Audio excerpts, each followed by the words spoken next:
good news you can use with that Mahone, yeah. She got the good news you can use.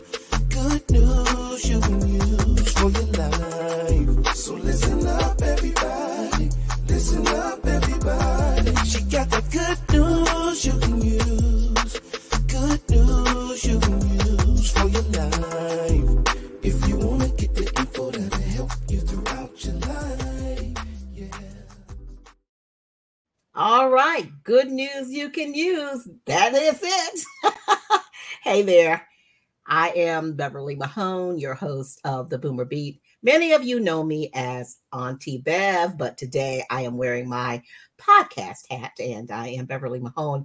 And today we have another wonderful interview with an expert.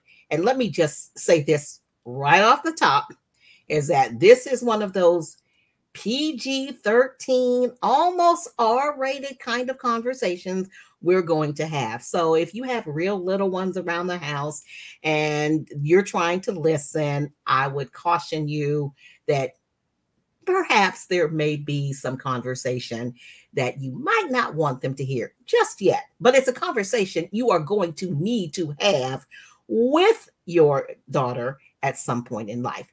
And with that being said, it gives me great pleasure to introduce my guest to you, Dr. Gail Blakely. Now, Dr. Gail and I share a few things in common. Number one, she is a fellow author. And today we are going to be talking about her book, which is Dr. Gail's Page, Facts and Fiction on Girls' Sexual Health. That's number one.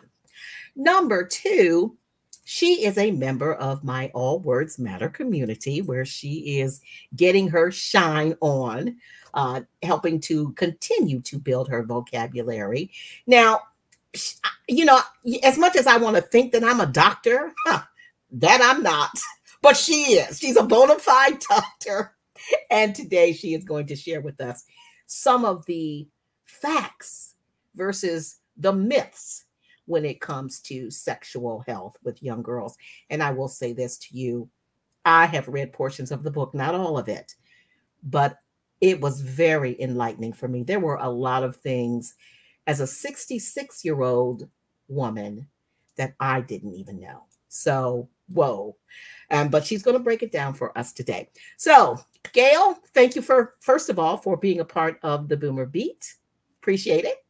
Thank you. Thank you for having me. What a pleasure and an honor. Now, you got your nursing degree from the University of Michigan, correct? Yes, that is correct. And then you went on to, is it Southern Illinois where you got your medical degree? I did. Southern Illinois University in Springfield, Illinois. Exactly.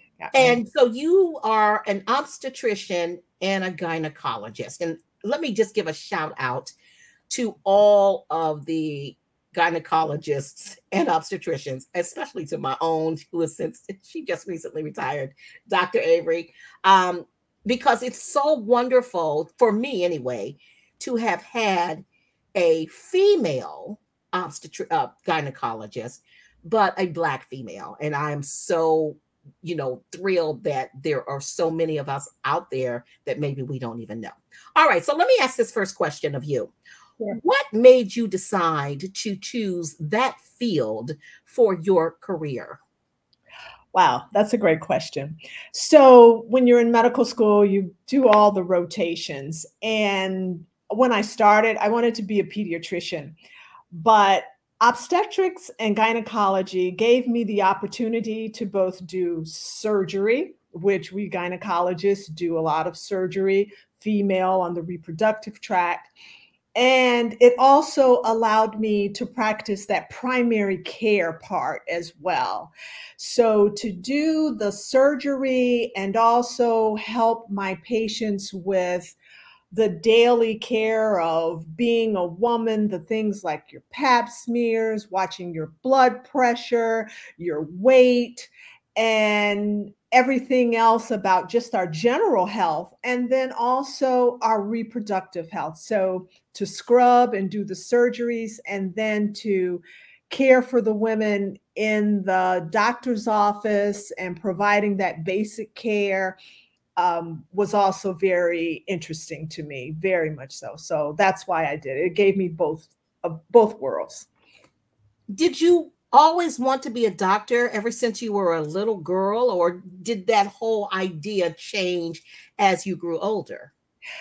Another great question. So yes, I always wanted to be a doctor. Unfortunately, I have a sibling. He was born after me. My mom and dad had 4 children. Second child, he had some problems during my mom's pregnancy, and he was born late and was not breathing, and then consequently suffered from that. And he had some developmental delays and all the other kinds of things that you would imagine that would come to a child who was born late and was not breathing when he entered the world.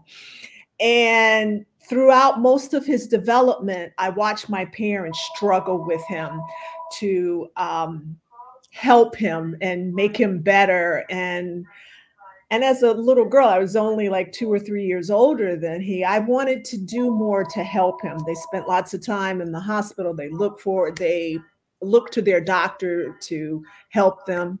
And most of the time they couldn't. And I wanted to, if not be able to help him, to maybe be able to help others who are like him. Hence the reason I thought I'd be a pediatrician.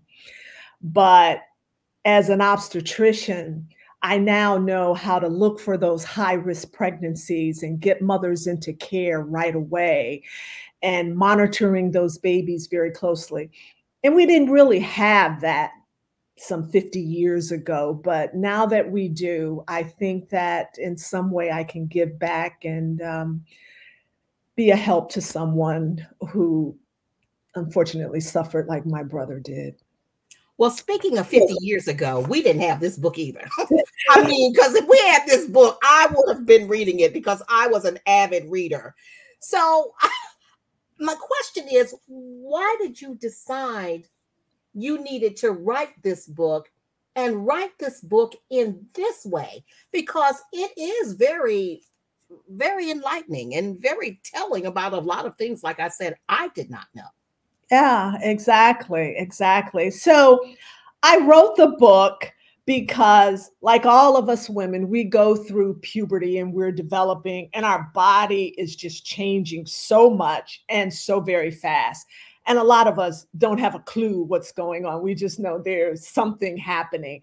And a lot of times we don't have anyone that we can talk to and who can explain things, tell us what's happening, prepare us, not only for that moment, but as we develop as women. And when I started practicing medicine, I had on part of my practice was to take care of girls who were in that adolescent puberty stage.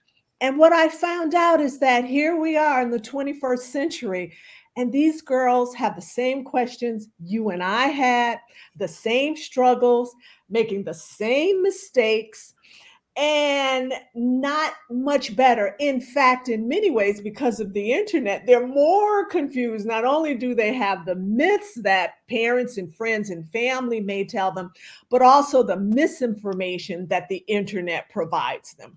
So I wrote the book for them. Wow. Go ahead. And then part two, the unique thing about it, the fictional part are the creative stories that I've written there so that it pulls the girl in every chapter, like the chapter on menstrual cycle. I talk about a girl who gets her first period and doesn't know what to do, where to go, or how to do it.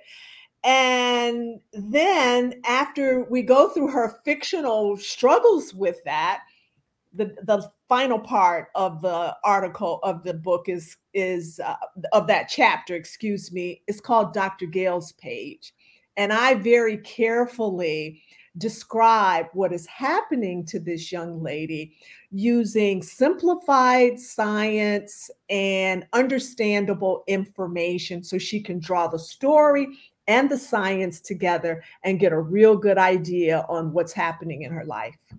And you know, the problem is 50 years ago or so, our mothers were, for whatever reason, very reluctant to talk to us about that period of our lives, no pun intended. But I remember when I got my period, I was so scared. I thought something was happening to me. And I was really afraid to tell my mom because I didn't know how she was going to react. So I kind of held this secret and tried to do makeshift. And then finally, there was another girl in my school who also, had started her period and she had mentioned it. And then I thought, okay, that's what is going on. So then I went to my mother, and the only thing my mother said, well, now this means that you can get pregnant. Oh. Well, that wasn't enough information for me, but it kept me from fooling around with boys because that's not something I wanted. Yeah. That's a myth. Yeah.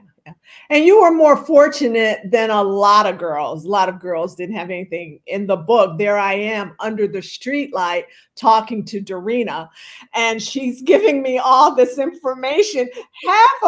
More than half of it is wrong, but that's all I had too. So my book, and I have a copy of it as well, hopefully, can't see it so well because of the light, but hopefully those girls don't have to have the struggles that we have. And not only is it about the menstrual cycle, we need to know about contraceptives as women. We want to start our family when we're ready and not as a teenager. And I'm not saying that teen pregnancy is necessarily bad. But that time of your life, it's about growing and learning and developing yourself and learning your talents and pursuing your goals. An unexpected or an unintended pregnancy can stall some of those goals, just to put it lightly. And because I worked in New York City, I was a part of a program to bring down the teen pregnancy rates in New York City, and we were very successful. I'm very, very proud of being a part of that intervention for the 3 years that I was a part of that. So I know what works. And then there's the piece about dating violence. That's a real issue in our country with teens. Sexually transmitted disease.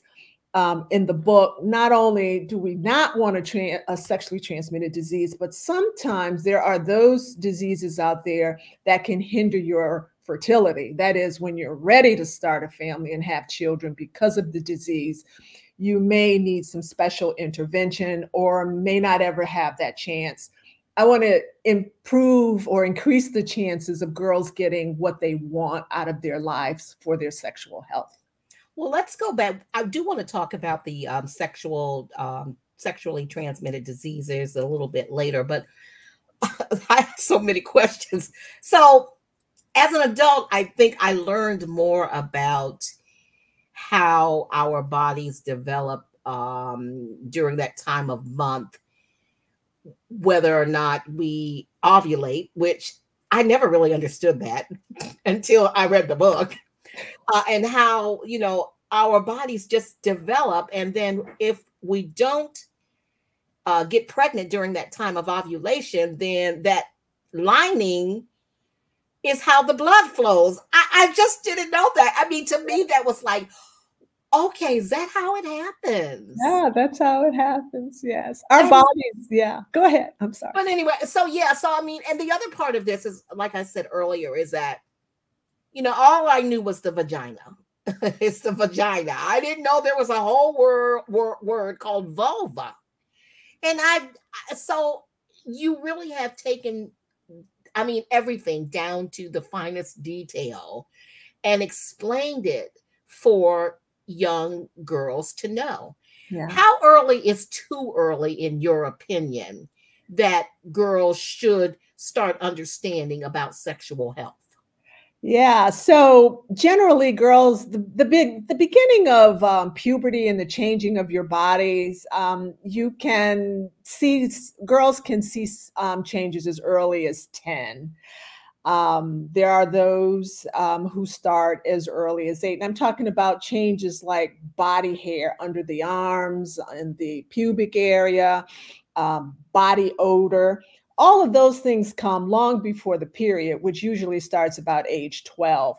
So 12, I wouldn't wait much longer than 12. I like for them to be prepared. If they can read, understand the level of the reading here. And I tried to keep it around, seventh grade, maybe a little bit older in some chapters. But, start having the conversation, start talking with them, turn the book into a book club. Get 4 or 5 girls together and maybe bring their moms or their fathers or someone so everybody can talk and so we can learn about how this is very natural, how it's good, and how we can embrace it and not all of the negative things. So, 10 to 12, I'd start talking about, oh, I see you got a little odor coming from your arms. Not just you stank, but you got a little older. Okay. A little odor coming from your arms. These are some of the signs that you're maturing. You're gonna mature into a woman. You're not always gonna be the size, the height, and the look. You're gonna develop your breasts. You're gonna start gaining needed weight. These people who diet all the time, there's weight we need to gain in order to get to kick that menstrual cycle into go. We need that fat on our body. And with that fat, we get those curves that we have. And these are all things that are natural, and we should not do a lot of things to try to change it or stop it. The best thing is to understand and embrace it and love it. One of the things you said in the book, as we continue to talk a little bit about puberty, which I thought was very interesting, and I was trying to think back to my own upbringing and how it reflected in my own life. But you said the girl's genetics, body size, the type of diet she takes in, and even stressors in her life can determine when and how puberty begins. Stressors. What kind of stress could a 12-year-old have in her life that would bring on puberty? Well, some of the stressors that I'm talking about are some of the physical activities that girls get into, like gymnastics, like high intense ballerina or ballet. Those kinds of activities where the stress enzymes or the stress hormones are being released can prevent the development of estrogen. And so oftentimes when girls are in those kind of demanding activities, she may not start her period at 12. She may start it a little later, and it's okay as long as we understand and know what's happening. And then as we get older, there are other stressors that come into our lives that can alter the structure or the blood levels of our hormones, and then therefore girls don't get their period, or women, we don't get our period every month. Often there's a story in the book about a girl who has that very thing. So these are the kinds of things, with the physical activity and exercise, it's all good for us. I highly recommend that we play the basketball, the baseball, the soccer, all of those activities. And some of them will have an effect on the release of the hormones and maybe may delay the start of the period. And then having said that, healthier, bigger girls, their periods may start a little earlier because of that excess fat has hormones. It makes a little bit more hormones than what's normally occurring in your bodies. And that's why we may see some of our, bigger girls who may start at 8 or 9 years old. If you start much sooner than that, you probably should talk to a doctor. That's one of the things I do bring out in the book. But yeah, those are the kinds of things that can happen that can alter our bodies, but they're not those life or death kinds of situations, but just so that you understand what's happening. You mentioned earlier, and we kind of just glossed over it, but I do want to go back and address it because there are some fathers who are really single fathers who are raising girls. Now, if it's a hard enough subject for a mom to talk about, you know it's got to be even more challenging for a dad to discuss. Yeah. So, what do you recommend for fathers who are trying to raise girls into puberty and beyond? Yeah. So first of all, I recommend he The read book. the book because book. it's easy, it's understandable. I also recommend that he talks with a woman in his life, maybe a sister, his mother, a close friend, because we've all been through what his daughter has yet to go through. And I strongly believe in book clubs because if she's reading the same chapter that he's reading, they can talk about it over dinner, you know. So Dad, what does it mean when you know, a boy likes me and he wants to have sex, you know? And Dr. Gale's page, she talks very specifically on how babies are made. You know, what a great opportunity to talk about how babies are made. And in the book, I talk about some of the myths out there, you know, in the story. I don't know if you got to the chapter where the sisters are talking about it. And one sister is just so upset to even be having this conversation with her sister. She said, just forget about it. Dad put the baby into mom. That's how she got pregnant. You know, go away.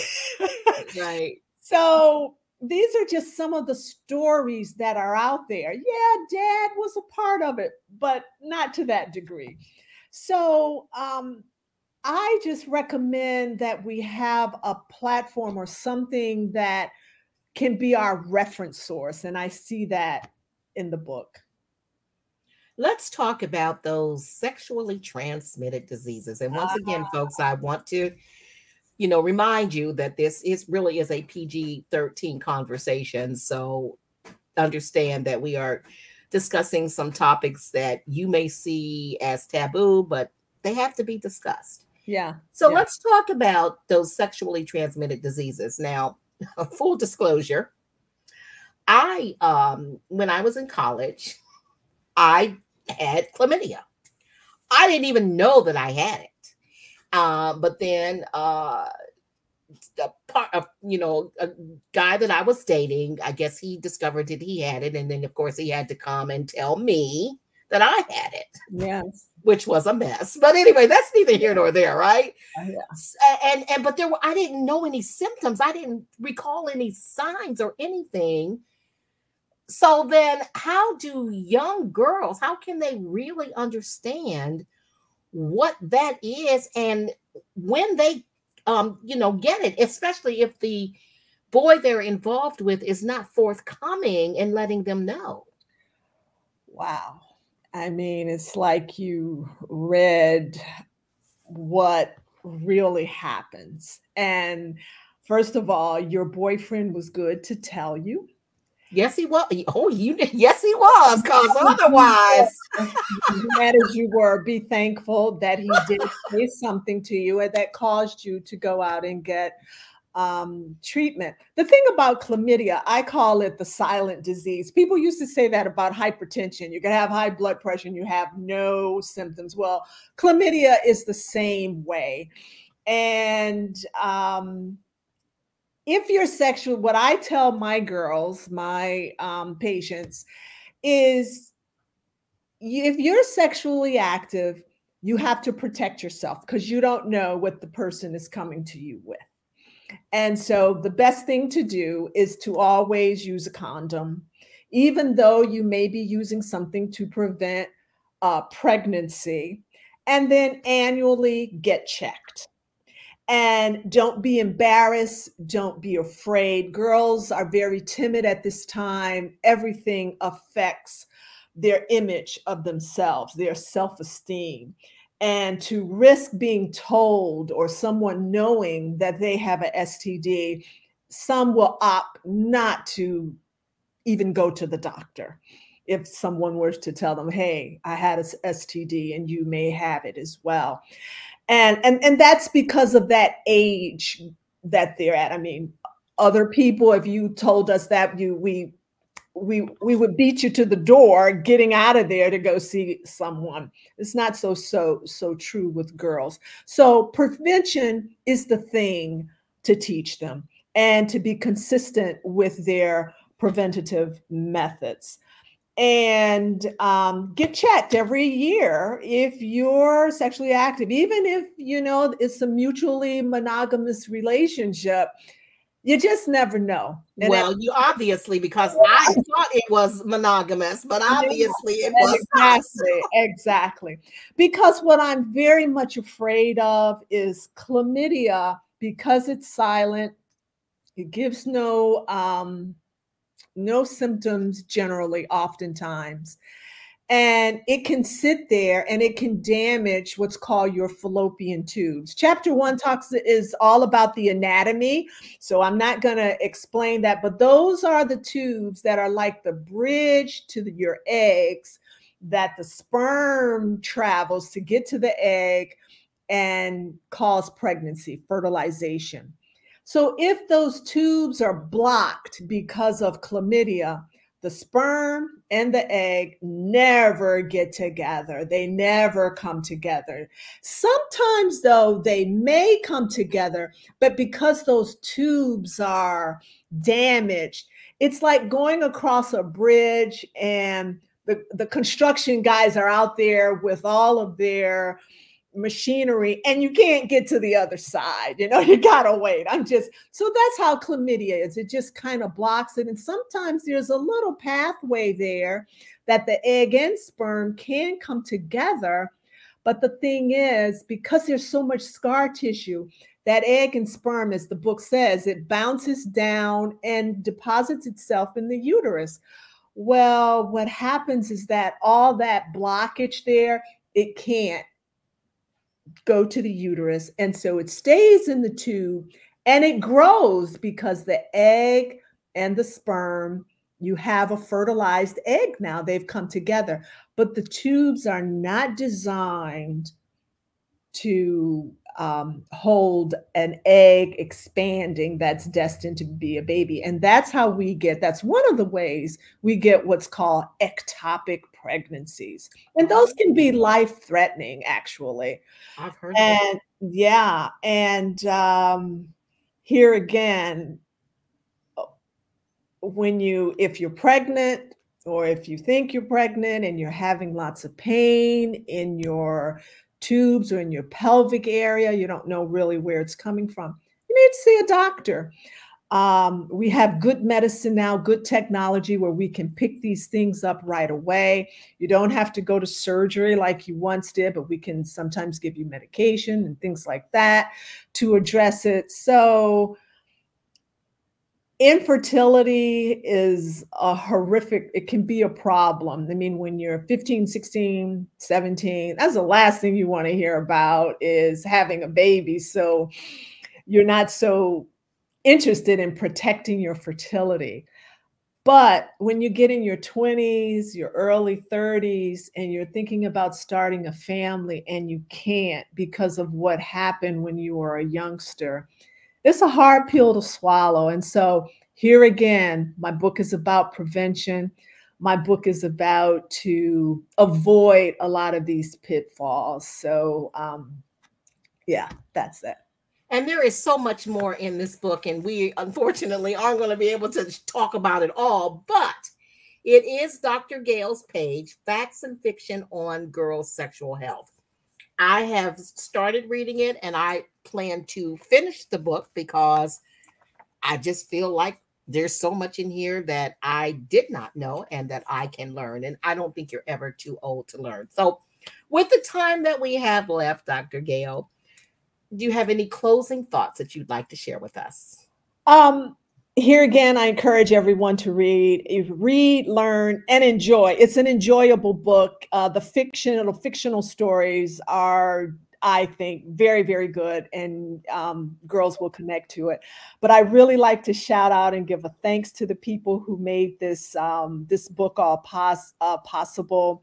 My children, John and Samuel, my husband, Fung, if you're out there, the first person who called me a writer, I'll never forget that. Wow. And Anna, I have some beautiful sketches and pictures there. Anna is the person who drew them. I am forever thankful to her. And they were very, very illustrative. Oh, yes. Yes, I saw those, Anna. They were very wonderful detailed. job. A wonderful job. I mean, there are no questions after you see that. And I just really want this book to get in the hands of all girls. We know what has happened in our country about our sexual health. I think this book will help us to handle that a little bit better, and that we can stay safe and healthy and live our lives, pursue our dreams, and do all those good things that being a young girl brings you. Okay. Thank you, everyone, for showing up. I appreciate it. This has been good. Thank you, Bev. You're the best. You're very welcome. And the book is available on Amazon.com. And if you go to my website, allwordsmatter.com, it is in my Amazon store. It really is a good book. And with everything that is going on in this country and and I don't want to get political here, but, what appears to be attacks on women, yes, and not being able to have control of our own bodies, we need to take a stand. We need to arm ourselves with the important information. And it really does start here, with making sure that you teach your child what it's, important. And you know what? This isn't a bad book for boys either. Boys need to understand too. Now, let's not put it all on the girls, because I could talk about what boys need to know. They need to understand this stuff too. I just got to say this. This is what my husband said. And this is something in my research when we talk about unintended pregnancies that we don't think about. It affects the girl, the baby, her family, but the boy isn't affected, as well as his parents and his family, and his life is changed as well. And it's for them too. And I've had young boys bring their girlfriends in to see me because she doesn't want to take contraceptives. And he's like, oh, no. I know what can happen if you don't. So yes, it's a great book for the men as well. And wow. All right. Well, on that note, Dr. Gail Blakely, thank you so much. I don't know if you're taking new patients, but somebody might want to look you up after this. Check me out on Instagram also is Dr. Doctor.Gale, Gale. I've got a lot of videos on there to help girls and even some things for some women for menopause and all of that too. So, all right. There you have it. Okay, thank you. All right. So with that note, I want to thank everyone who tuned in to the Boomer Beat, and those of you who will be tuning in at a later date, thank you so much. And remember this, you have gifts to give the world. So find your own unique voice and prosper. See ya. That's beautiful. Okay, thank you. Bye-bye. Good news you can use for your life. If you want to get the info that'll help you throughout your life. Yeah.